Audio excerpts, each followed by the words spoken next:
Epilogue. While I was traveling in America over Christmas in 2007, I received some wonderful news. I'd been offered a scholarship to the African Leadership Academy, ALA, an exciting new high school that was opening in Johannesburg, South Africa. Its students were chosen from across Africa's 53 countries with the goal to train the continent's next generation of leaders. Out of the 1,700 students who applied, only 106 were selected.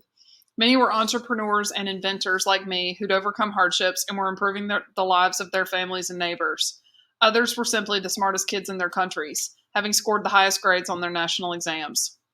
In August, I went home to pack my bags and say goodbye once again to my family. The next morning, I boarded a plane for Johannesburg and began the next chapter of my life. Even though I'd worked extremely hard at my school in the long way, I was still behind in English and math. The classes at ALA were just as difficult as I'd imagined, and for the first year, I struggled. During times when my confidence sank low, I would daydream about my village and its simple comforts. I was terribly homesick. But gradually I improved, and as my spirits lifted, I began to realize what an amazing place I'd found.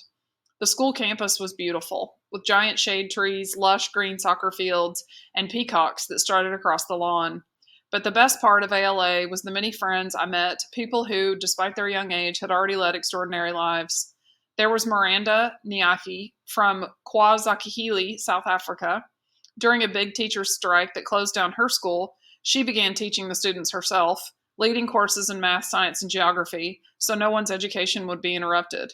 My friend Paul Loram was a lost boy in Sudan who survived the country's civil war and lived without parents in a refugee camp. The same with my schoolmate Joseph Munyambanza, who escaped fighting in Congo and lived in camp in Uganda, where he attended school in a tent. For the first time in my life, I was surrounded by people from a variety of backgrounds and cultures, and many of them speaking their own languages. I learned Swahili by chatting with my Kenyan roommate, Gipiora, and my other friends from Kenya and Tanzania. My pals from Zimbabwe taught me Shona, and I even learned some Arabic from our Moroccan students. Along with taking classes in leadership and entrepreneurship, which I loved, we were also required to volunteer in our surrounding community. My classmates and I helped a local orphanage by tending their garden. The vegetables were used to feed the children and to sell in the market so they could buy clothing and other items. I was particularly good at this project because, in addition to being an inventor, I was first a farmer. Graduation day was one I'll never forget. For the first time ever, my parents boarded an airplane and left Malawi. When they landed in Johannesburg with its bright lights, commotion, and people speaking foreign languages, I didn't know if they would be happy or run terrified back to the plane. It helped that Jeffrey and Mr. Blessings also came along to provide support and share the adventure. After a while, they were all laughing and marveling at this modern African city. On graduation day, my father looked so proud. The minute he saw me in my cap and gown, his chest puffed out and a smile spread across his face. He called my mother over. "Look at our son. Despite all of our troubles, the boy has done it." "Yes," she said.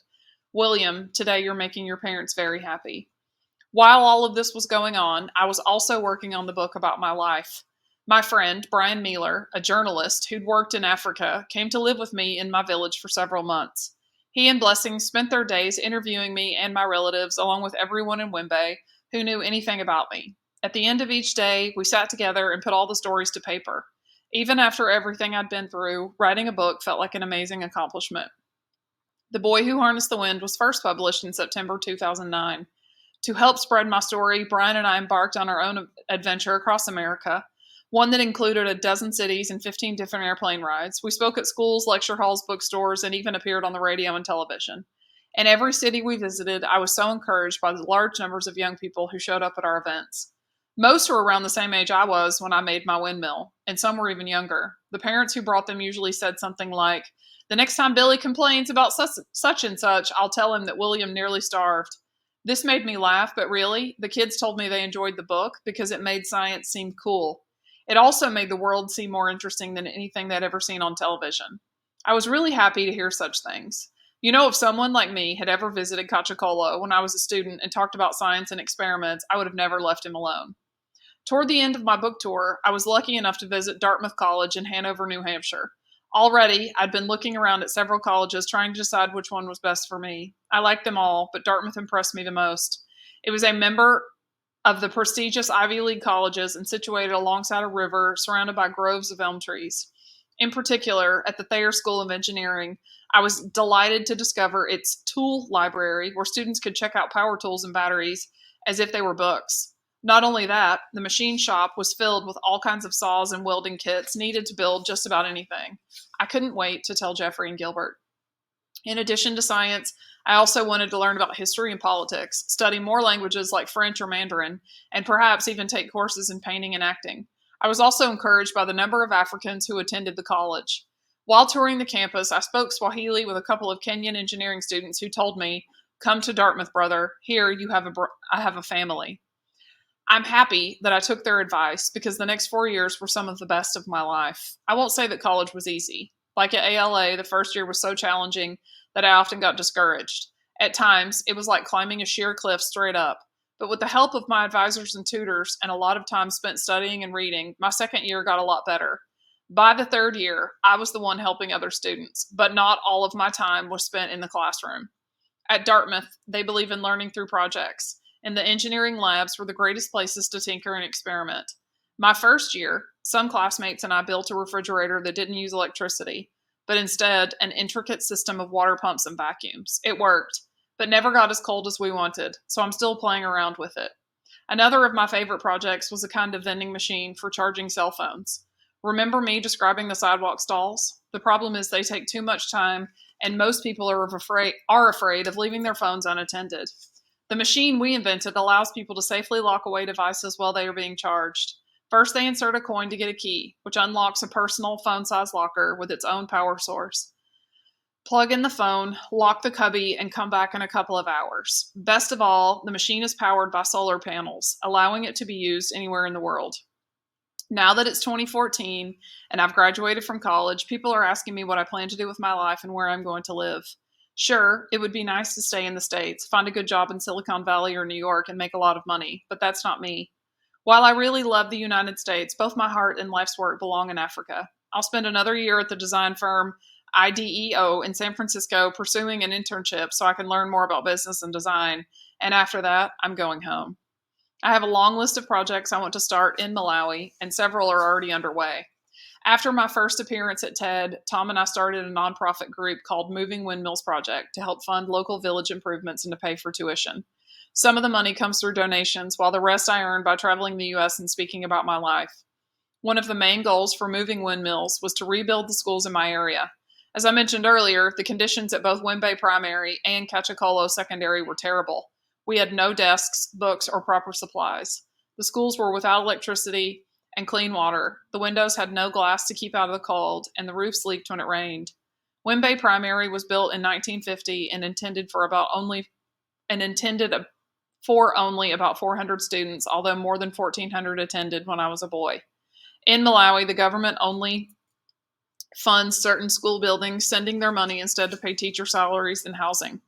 So you can imagine how happy I was for Moving Windmills Project to team with an American organization called buildon.org to help rebuild Wimbe Primary. Based in Stamford, Connecticut, buildon.org has two parts. The first organizes American high school students to get involved in community service, such as cleaning up neighborhoods, volunteering at homes for the elderly and soup kitchens, tutoring, and so forth. But it also works with communities to help build schools in poor countries across the world. Since 1992, the organization has constructed nearly 600 schools in Haiti, Nicaragua, Mali, Nepal, Senegal, and Malawi. We started work on Wimbe in 2010 during one of my school holidays. It was important to have the community involved so that everyone felt they shared in the ownership. Local men made all the bricks, and the rest of the building materials came from within Malawi.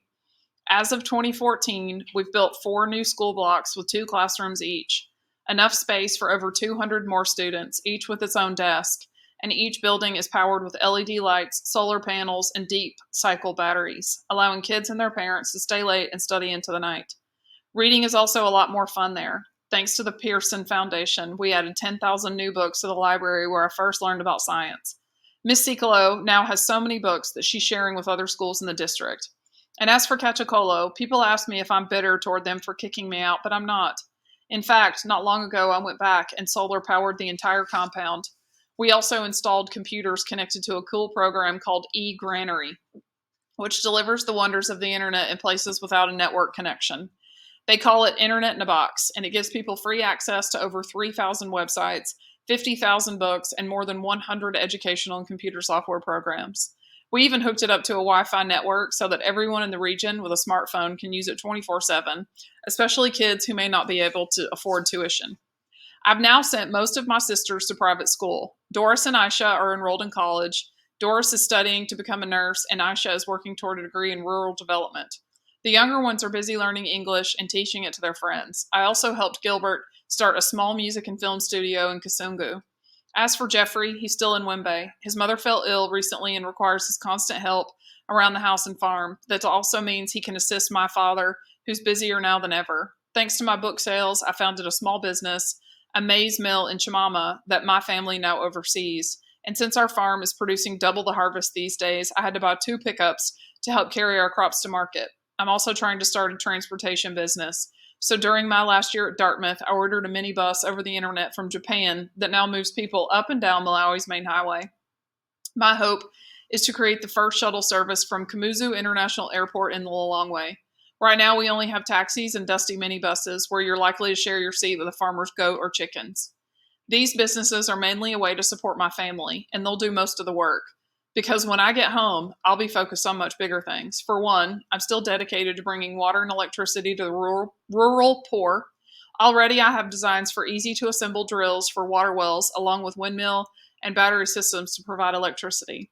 Not only will they be affordable, but I want to make sure they can also be repaired with simple, everyday materials such as car parts, so that villages can keep them running. I hope to make these the flagship projects for an innovation hub I want to open in Lilongwe. It'll be a place where inventors and designers can share and develop ideas, consult with engineers and other professionals in the field, and receive funding. I modeled it after iHub in Nairobi, started by some other TED fellows, that's been focusing on growing Kenya's high-tech community and to great success. But instead of creating things like software and mobile apps, our hub will use do-it-yourself science and technology to bring Africans access to clean water, electricity, housing, and ways of earning money. The doors will be open to men and women of all ages. But my hope is to attract young students like myself who might have a great idea, but no one to share it with. By coming back home, I want to inspire the next generation of dreamers. Young people comprise over half the American population, so the future of the continent hinges upon their energy and ideas and the support we give them. But my story isn't exclusively for them. To the kids elsewhere who are reading this book, whether in Chicago, London, or Beijing, I want you to know that your ambitions are just as important and worth achieving, however big or small. Often people with the best ideas face the greatest challenges: their country at war, a lack of money or education, or the support of those around them. But like me, they choose to stay focused because that dream, as far away as it seems, is the truest and most hopeful thing they have. Think of your dreams and ideas as tiny miracle machines inside you that no one can touch. The more faith you put into them, the bigger they get, until one day they'll rise up and take you with them.